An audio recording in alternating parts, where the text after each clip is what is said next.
Bapak Ibu, para kadang kinasih, simbah-simbah lan adik-adik, para rama suster bruder berkah dalem Gusti, sugeng rawuh wonten ing PDSK channel menika.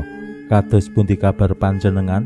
Mugi-mugi bagas kasarasan, kesehatan, kawilujengan tansah mengku kula panjenengan sami anggenipun kelampai gesang ing dinten menika, lan mugi-mugi lumantar panglimbang basa Jawi waosan Injil kula panjenengan sansaya saged gayuh iman kapitadosan ingkang leres lan mantep.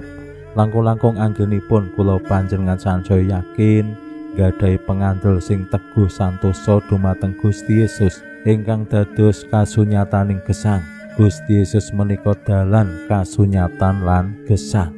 Yen awake dhewe tansah nibakake pilihan wonten ing margi dalem ing dalane Gusti Yesus, awake dhewe bakal lumampah ing kasunyatan, berjalan dalam kebenaran, lan tundhonipun ingkang dados wohe ya gesang utawi kelanggengan.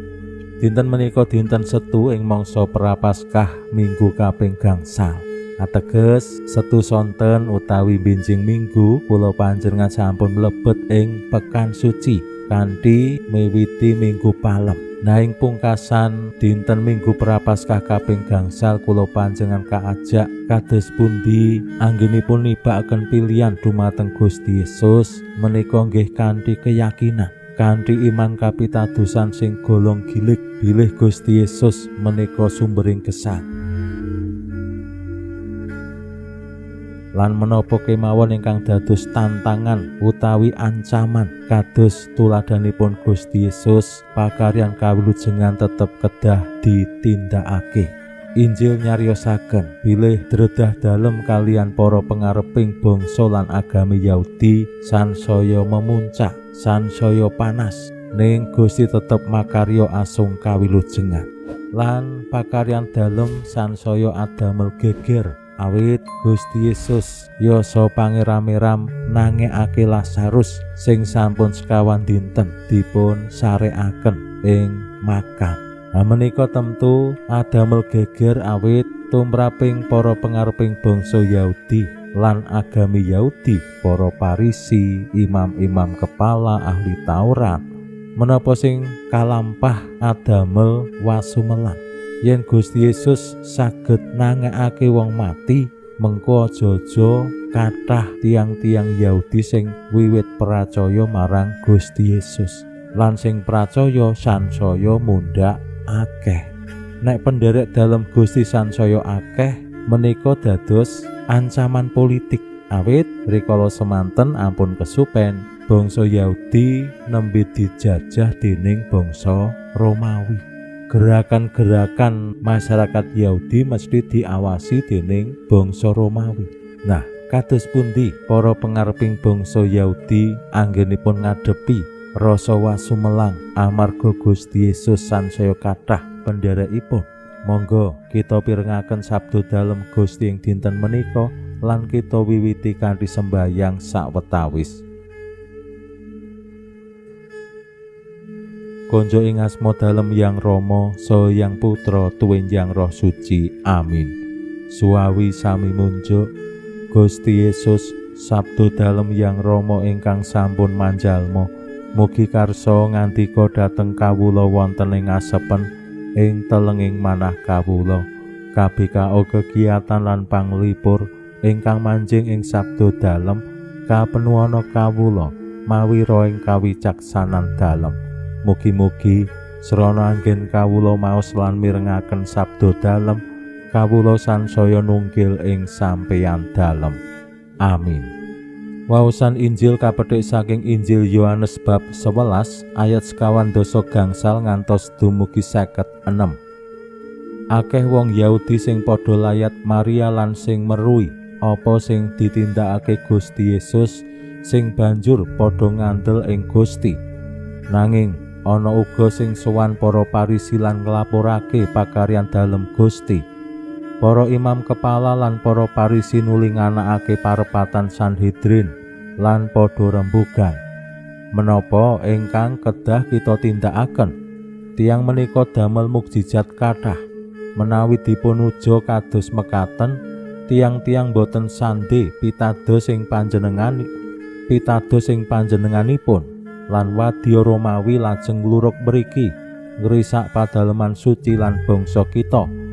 Nanging salah sijine wong-wong mau yaiku Kaipas sing dadi Imam Agung ing taun iku ngucap, "Panjenengan kok boten menggalih menapa boten langkung prayogi wonten tiang setunggal ingkang pejah dados wadaling bangsa supados tiang sak bangsa boten katiwasan."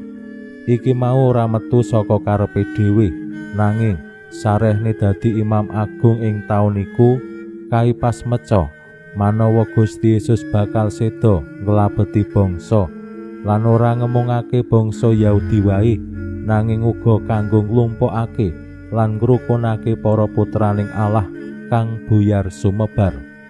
Wiwit ing dina iku kabeh sarujuk anggone arep ngarah seda dalem Gusti. Mula Gusti Yesus ora ngebelak maneh ana ing antarane wong-wong Yahudi lan banjur tindak menyang telatah ing sak cedhake ora-ora Samun, menyang kutha aran Efraim lan lerep ana ing kono karo murid-murid dalem. Nanging bareng riyaya Paskah riyayane wong Yahudi wis cepak, akeh wong saka padesan sing padha menyang Yerusalem perlu sesuci. Wong-wong mau padha goleki Gusti Yesus lan ana ing padaleman suci padha rerasanan, "Saka pangiramu apa panjenengane ora nindaki riyaya?" Makaten sabda dalem Gusti. Suwawi sami munjuk, Gusti, kawula munjuk sembah nuwun karana sabda dalem dadosa obor ingkang madangi margining gesang kawula. Katuntuna kawula sageta sabda dalem menika numusi manah ngantos tansah ngrembaka kangge nggayuh gesang ing swarga. Amin. Bapak Ibu para kadang kinasih simbah-simbah lan adik-adik, puncaking dredah antawisipun Gusti Yesus lan para pangareping agama lan bangsa Yahudi sampun diputusi wonten ing parepatan Sanhedrin. Parepatan Sanhedrin menika rapat agung ing agami Yahudi sing saged adamel putusan akhir, putusan puncak menggaing maneka warni persoalan agami lan bangsa Yahudi, persoalan agama menapa dene persoalan politik lan sanes-sanesipun. Lan ing parepatan menika sampun dosa rujuk bakal nyedani Gusti diputusi dados wadaling bangsa. Mila wonten ing konteks menika Gusti Yesus dadi wadal yen simbah-simbah rumiyin asring cariyos menawi bangun gedung sing gedhe, gedung tingkat utawi jembatan utawi maneka warni sing mirunggan mesti ana wadale. Lan kathah cariyos-cariyos mekaten. Awit nek ora ana wadale mengko ndak anggone bangun ora lancar, mengko ndak macet utawa ana masalah-masalah sing tuwuh. Semanten ugi yen Bapak Ibu jaman rumiyin bangun griya lan kula kinten sakmenika nggih tasih bangun griya terus ana genduren utawi wilujengan. Menika nggih bentuk sanes saking tanda kutip wadal. Kaipas ingkang dados Imam Agung rikala semanten mutusi Gusti Yesus langkung prayogi didadekke wadal. Mila ing sakmangkih saking putusan Sanhedrin menika para pangareping agami Yahudi terus wiwit damel strategi kados pundi Gusti Yesus kaukum kisas.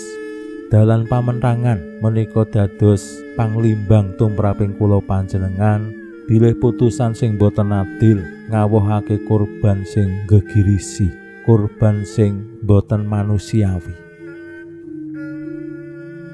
Kula panjenengan katimbalan kados pundi nibakake pilihan dumateng Gusti Yesus, lan ing pilihan menika kula panjenengan ngupadi gayuh gesang langgeng kanthi tetep makarya injih pakaryan kawilujengan dalem Gusti ingkang kula panjenengan lestantunaken ngantos titi wanci gesang kita.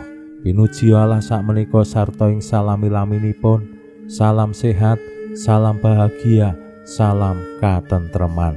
Lan mugi-mugi lumantar panglimbang dinten menika kula panjenengan tansah jinangkung ing berkah dalem Gusti ingkang Maha Kuwasa, Hyang Rama saha Hyang Putra tuwin Hyang Roh Suci. Amin.